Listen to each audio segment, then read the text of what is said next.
अब तक की जो प्रोसीडिंग्स हुई हैं और अब तकरीबन कंप्लीट हो चुका है, ये कंप्लीट हो चुका है, लेकिन एक बात सामने आ गई ना, और वो प्रोसीडिंग्स में पहले ही आ गई थी कि पहले तो ये है कि जो जजमेंट था, जो फैसला था बल्ले के निशान लेने का, वो असल में जो अवाम है, जो वोटर है, उसको उसके हक़ से महरूम किया गया।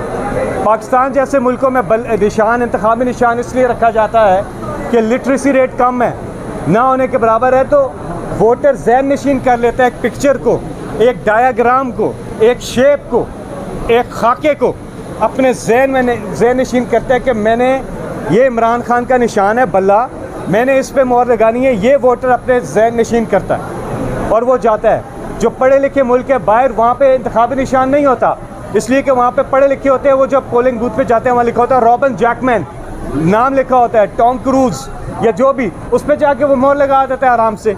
लेकिन यहाँ पर निशान रखा जाता है। वोटर का ये राइट होता है कि उसको पता हो, वो अपनी मंशा का इजहार कर सके। तो जब आप निशान ले लेते हैं तो आप वोटर से उसका हक छीन लेते हैं। पहले आप तालीम ही नहीं दे रहे, जब हमारी सरकार जो है तालीम ही नहीं दे रही लोगों को।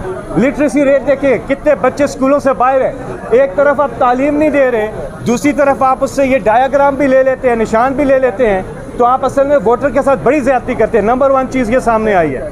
नंबर 2 कि उस फैसले में ये नहीं था कि जी पार्टी PTI की अब एफिलिएशन ही नहीं रहेगी कैंडिडेट्स की, ये नहीं था, ये भी सामने आई है। तो इसका क्या मतलब है कि वो पूरा जो चीज़ थी वो गलत हुई। जब वो गलत हुई तो इसका क्या मतलब? इसका मतलब कि PTI के कैंडिडेट्स थे, बावजूद इसके कि उनका एक कोई इंतखाबी निशान नहीं था। अव्वल तो सुप्रीम कोर्ट में अपने फैसले में ये क्लियरली लिख देना चाहिए था कि PTI कैंडिडेट्स कैन नाउ और may apply for a different symbol individually.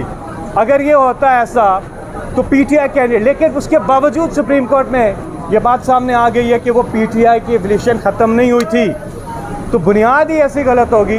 तो इसलिए हम उम्मीद करते हैं कि जो PTI के कैंडिडेट्स हैं उनको उनकी रिज़र्व सीट्स मिलेंगी, क्योंकि उनको ये बात सामने आ चुकी है कि वो PTI ही कैंडिडेट्स थे। तो जब PTI कैंडिडेट्स थे, आज़ाद नहीं थे, तो उस तनासब से, और अगर दूसरी सिचुएशन फ़र्ज़ करें कि वो आज़ाद थे, फिर भी सारी रिक्वायरमेंट पूरी कर दी इमरान खान के जो कैंडिडेट्स उन्होंने पूरी कर दी।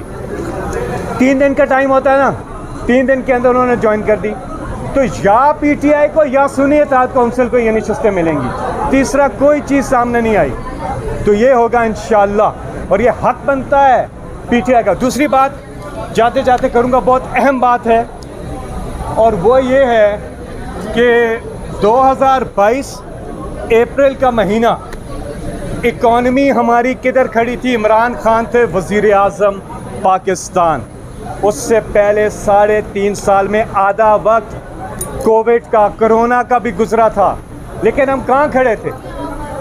150 रुपये लीटर हमारा पेट्रोल था, 150 रुपये लीटर डीजल था, डॉलर भी इसके आगे पीछे ही था।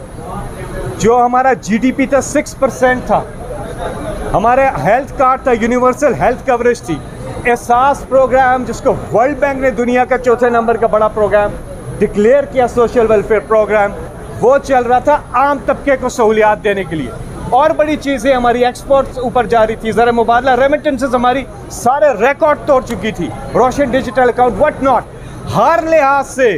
और बावजूद कोविड के, और उसके बाद फिर रिकवरी जो हो रही थी इकॉनमी की, तेज़ी से हो रही थी, GDP हमारा तेज़ी से ऊपर जा रहा था, 6% को टच कर गया था आखिर। आज नए साल का पहला, माली साल का पहला दिन है, और आवाम की आप हालत देखें, महंगाई से क्या हो गई है। बहुत बुरे हालात में हैं लोग इस वक्त, ख़ास तौर पे तनख्वाहदार तबका, जिसके ऊपर टैक्सेस की एक भरमार कर दी गई है। आज आप जाकर देखें पेट्रोल की कीमतें, डीजल की कीमतें, आज आप देखें बिजली के बिल की कीमतें, गैस के बिलों की कीमतें आसमानों पे बातें कर रही हैं। किचन चलाना मुश्किल हो गया है लोगों के लिए, और टैक्सेस की एक भरमार डल गई, टोल टैक्स सब कुछ बढ़ा दिया। वैगन वाले से पूछें, आप जाके पूछें जो पब्लिक ट्रांसपोर्ट यूज़ करते हैं, उन सवारियों से पूछें, आज ही इंटरव्यू करें और उनसे पूछें उनका क्या हाल है।